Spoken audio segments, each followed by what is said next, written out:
BJP direct fight में कांग्रेस को face नहीं कर पाती और वो अचानक से नाराज हुए, फॉर्म भरा, रैली की और वो भाजपा बन गए। रेवत राम डांगा के जाने से या दूर हो जाने से भारतीय जनता पार्टी की सत्ता के स्वास्थ्य पर कोई फर्क नहीं। भाजपा में डंडा दिखाओ, आंख दिखाओ और भाजपा कहलाओ। जय सुनते ही तो मुझे बाहर किया गया था, तो बाकी कोई बोलेगा वो भी बाहर जाएगा। जब जाटों ने स्वीकार किया तो बाकियों ने छोड़ दिया।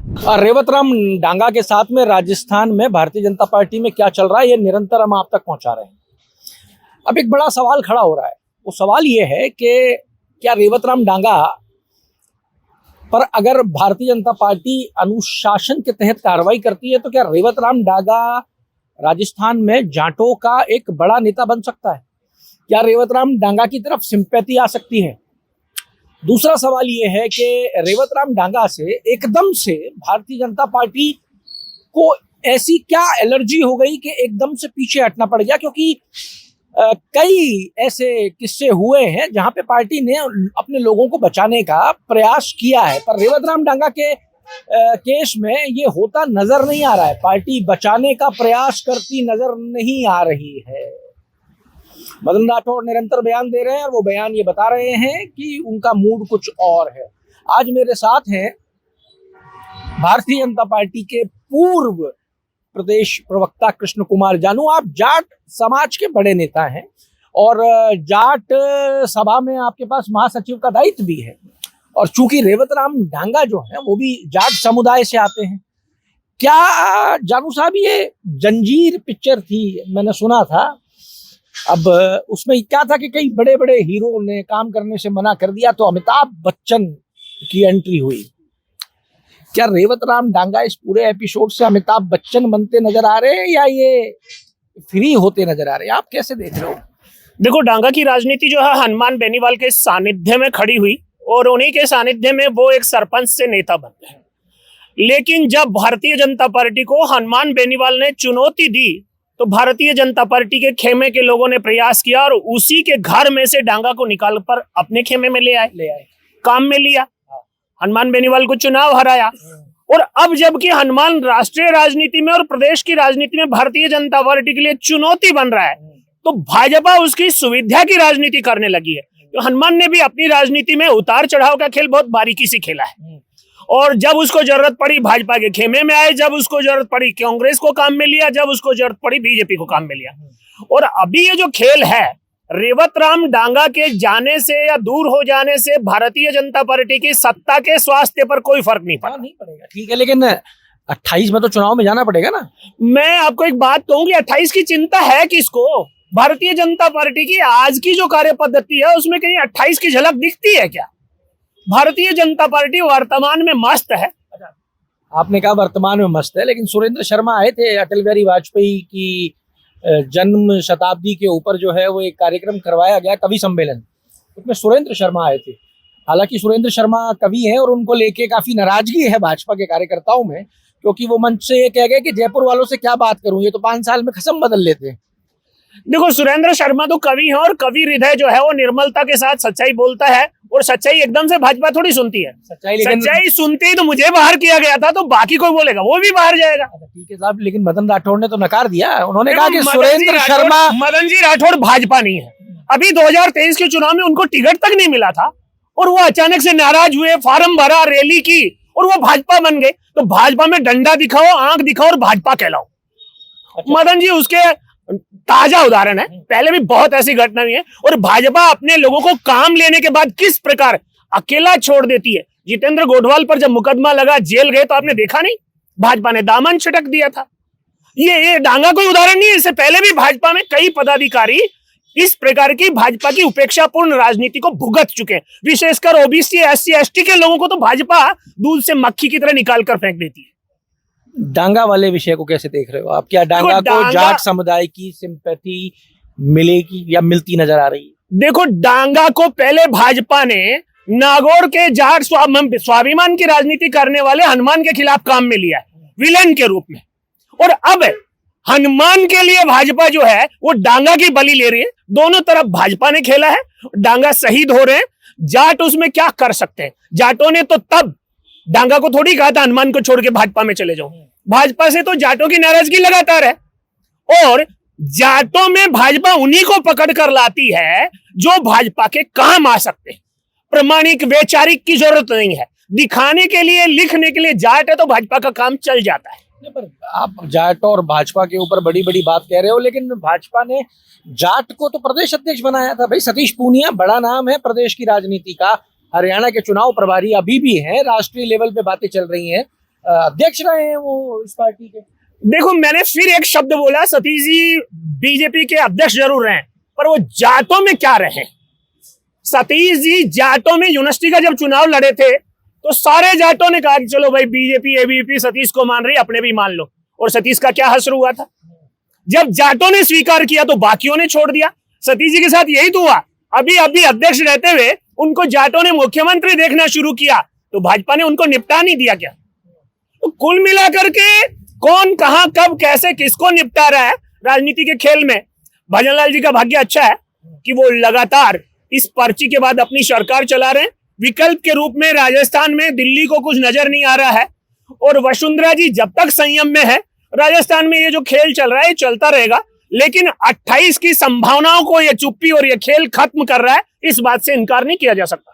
पर प्रदेश अध्यक्ष भाजपा तो ये कह रहे हैं कि हम सारी चीजों को झूठ साबित कर देंगे, हम निरंतर रिपीट हो रहे हैं। हनुमान जी बेनीवाल ने माननीय प्रदेश अध्यक्ष के लिए एक शब्द बोला था कि उनको सीरियस लेता कौन है।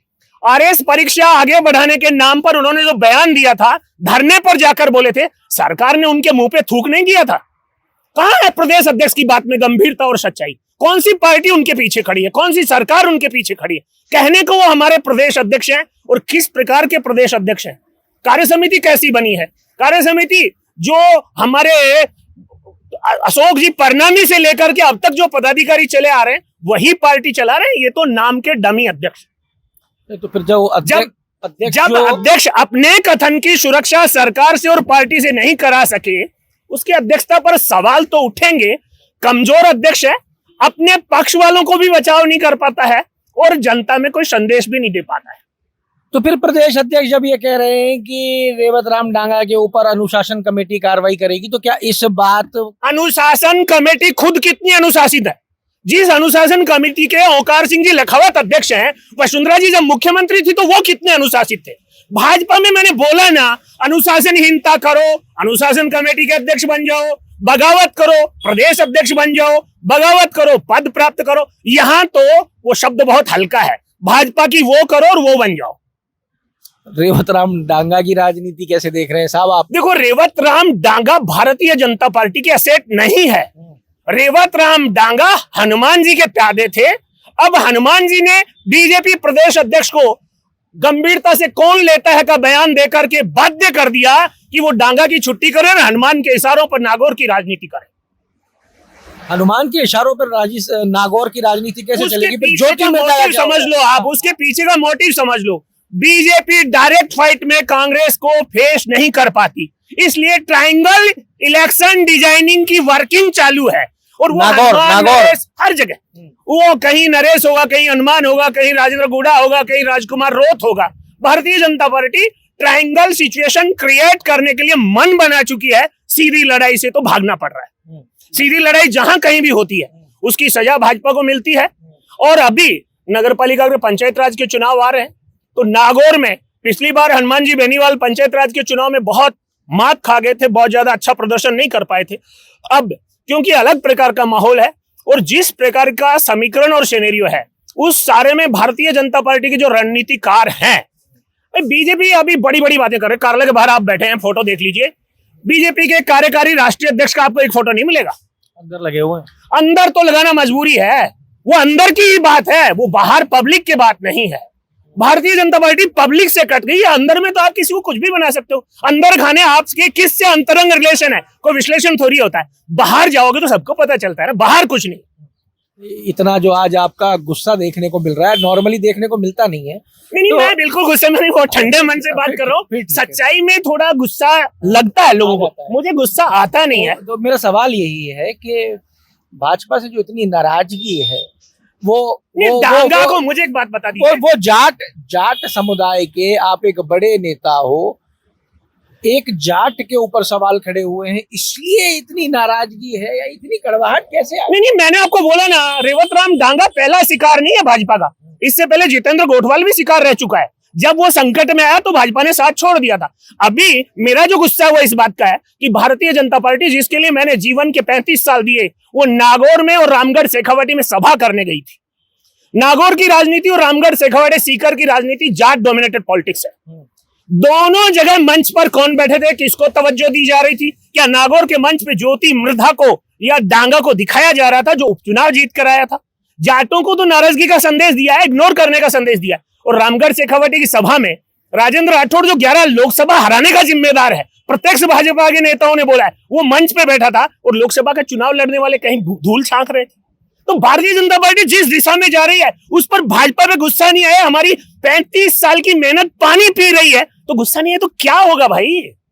राजेंद्र राठौड़ से अभी भी क्या जाटों की कोई नाराजगी नहीं, वो वहां विलेन है। 21 विधानसभा की सीटें हैं शेखावाटी में, 6 सीटें बीजेपी जीत कर आई है। राजेंद्र राठौड़ खुद चुनाव हारा है। भाजपा उससे इस बुढ़ापे में कौन सा दूध निकालना चाहती है? अरे भाई, रिटायरमेंट हो गया, आपको बहुत अच्छा लगता है, किसी राज्यसभा में भेज दीजिए, किसी राज्य का राज्यपाल बनाकर भेज दीजिए। यह प्रत्यक्ष जमीन की राजनीति पर इस चेहरे को दिखाकर जाटों को इरिटेट क्यों किया जा रहा है? ये भाजपा समझ क्यों नहीं रही? जन नेताओं की बजाय ये जो पुतला पॉलिटिक्स है, it's not fair for BJP. चलिए साहब, अब रेवत राम डांगा पे भी बात कर लें। जाट तो वो भी हैं, निश्चित रूप से है। रेवत राम डांगा को जाटों ने समर्थन दिया और रेवत राम डांगा को भाजपा ने उपयोग किया। जो उपयोग हुआ वो आइटम है। अब जाट समाज सोचेगा वो उनके लिए कितना उपयोगी है, कितना अनुपयोगी। बताओ आप जानूंगी, आप कह रहे हो कि भाजपा ने उपयोग कर लिया, भाजपा ने टिकट दिया, बिल्कुल दिया। भाजपा ने साथ भी दिया चुनाव में, करते भी क्या, विकल्प नहीं था भाजपा के पास। विकल्प नहीं था, लेकिन साथ तो दिया ना, चुनाव जीत गए। देखो, भाजपा को चुनाव जिताने के लिए डांगा ने अपनी जमीन छोड़ी, अपनी पार्टी छोड़ी, अपने साथी को छोड़ा, और भाजपा ने काम निकालने के बाद डांगा को छोड़ा। ये भाजपा का कैरेक्टर छोड़ा तो जब जाएगा जब अनुशासन समिति या सदाचार समिति कमेटी देखो, रिपोर्ट देगी। आप किसी को बद से बदनाम बुरा है, आप किसी को सार्वजनिक कार्यक्रमों में बहिष्कार करना शुरू कर दो, नहीं बुलाओ, आना पड़ता है, जलील करो। अध्यक्ष जी को बुलाया था, अध्यक्ष जी चले गए थे। मुख्यमंत्री को बुलाया था, चले गए थे। अरे भाई, एक प्रोटोकॉल होता है, एक विधायक का भी अपना प्रोटोकॉल है, चीफ सेक्रेटरी से बड़ा प्रोटोकॉल है प्रोटोकॉल बुक में तो। लेकिन जिस प्रकार की भाषा बीजेपी सत्ता के अहंकार में अध्यक्ष बोले या कोई भी बोल रहा है, that's not for fair in politics. नहीं, वो आपकी बात ठीक है, प्रोटोकॉल विधायक का है, पर ये पूरा प्रोटोकॉल तोड़ा किसने? देखो, प्रोटोकॉल तोड़ने का जहां विषय आता है, जिस आरोप के आधार पर डांगा को शिकार किया गया है, उस आरोप की एफएसएल रिपोर्ट नहीं आई, तथ्य सामने नहीं आए, जांच रिपोर्ट पूरी नहीं हुई, सदाचार समिति की रिपोर्ट और सुनवाई पूरी नहीं हुई, उससे पहले भाजपा ने फैसला ही कर लिया, यूज एंड थ्रो। अब डांगा भाजपा के किस काम का है? वो वहां का जो उपचुनाव जीतना था उसमें काम में ले लिया, और अब उपचुनाव होता भी है तो नया प्रयोग होगा। और अगर उपचुनाव होता है तो डांगा की सीट पर हनुमान बेनीवाल को हराना भाजपा कांग्रेस के बस की बात नहीं होगी। तो फिर क्या होगा, क्या डांगा का क्या होगा? कुछ नहीं, डांगा को पहली बात तो मुझे नहीं लगता कि कोई बहुत बड़ा फैसला बीजेपी कर पाएगी, क्योंकि जो नैरेटिव पॉलिटिक्स भाजपा कर रही है, अगर डांगा का छुट्टी होता है, विधानसभा से विधायक की जाती है और उपचुनाव होता है और भाजपा हारती है, तो जनादेश जो है वो रिवल्ट हुआ दिखता है। और उसके बाद अगर भाजपा के मन में वो बेईमानी है कि थर्ड फ्रंट उदित होना चाहिए, तब तो वो गेम खेलेगी। और लगता है कि नहीं, उसमें तो इंसल्ट हो जाएगी। अब क्योंकि अब भजनलाल जी जो है ना, वो हनुमान जी कहते हैं वैसी बात है, दिन में 5-6 समोसे खाते हैं, मस्त रहते हैं, और इस मस्ती की राजनीति में जनता के हित कहां छुपे हुए हैं, कहां सामने आने चाहिए, वो नहीं समझ पा रहे हैं। और क्योंकि वो जब तक समझते हैं तब तक तो देर हो चुकी होती है। सब जीरो टॉलरेंस पे अगर सरकार काम करे तो क्या ये जनता के हितों में नहीं है? ये शब्द अच्छा है, जीरो टॉलरेंस केवल विधायकों के मामले में, अधिकारियों के मामले में नहीं। अरे भाई, सीकर का कलेक्टर बीजेपी सरकार के मंत्री को जिस प्रकार की हिमाकत में फोन पे चार्ट दिखाने की कोशिश कर रहा है और मंत्री जो रिएक्शन कर रहा है, ये मुख्यमंत्री का जीरो टॉलरेंस है क्या?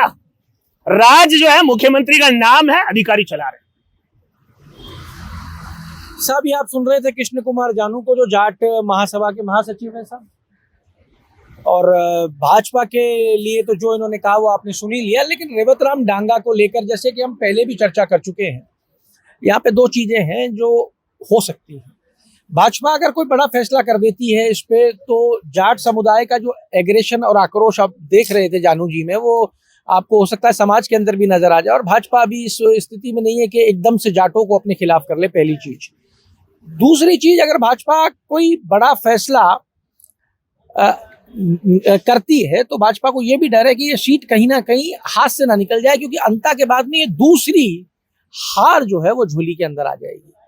और हार का सिलसिला भाजपा चाहेगी नहीं, क्योंकि अभी निगम और निकाय के चुनाव हैं, पंच के चुनाव हैं, सरपंचों के चुनाव हैं, एक लंबी चुनावों की जो लाइन है वो अभी बाकी है। तो वहां पे चाहा नहीं जाएगा कि लोगों को अपने खिलाफ किया जाए। अब रेवत राम डांगा का क्या होता है, क्योंकि इग्नोर करना जो है वो शुरू कर दिया है। अब इग्नोर करने में वो कितना लंबा अपनी राजनीति चला पाते हैं, और जाटों का क्या समर्थन रेवत राम डांगा को मिलता है, क्योंकि रेवत राम डांगा ने जाट नेता हनुमान बेनीवाल को चुनाव में डिच किया था। ये भी एक नेगेटिव फैक्टर जो है वो रेवत राम डांगा के साथ में जुड़ा हुआ है, जिसको भुलाया नहीं जा सकता है। अब जरूरत पड़ने पे जाट समुदाय की कैसे मदद लेते हैं, या जाट समुदाय अपने रेवत राम डांगा को कैसे बचाता है, ये भी देखना राजस्थान की राजनीति में बड़ा ही रोचक होने वाला है। पर सबकी नजरें टिकी हुई हैं, फैसला क्या होगा, फैसले के बाद में ही राजनीति किस करवट जाएगी ये देखना होगा। पर कई बड़े नाम हैं जो चाहते हैं कि फैसला हो, और फैसला वही हो जो सबको लग रहा है। ये बड़े नाम हैं जो चाह रहे हैं, और प्रेशर क्रिएट किया जा रहा है। तो जुड़े रहिए हमारे साथ। अमर उजाला के लिए जयपुर से मैं आशीष। आपके राज्य की खबरें, आपके शहर की खबरें सबसे पहले जानने के लिए देखते रहें अमर उजाला। चैनल को सब्सक्राइब जरूर कर लें और पाएं हर अपडेट।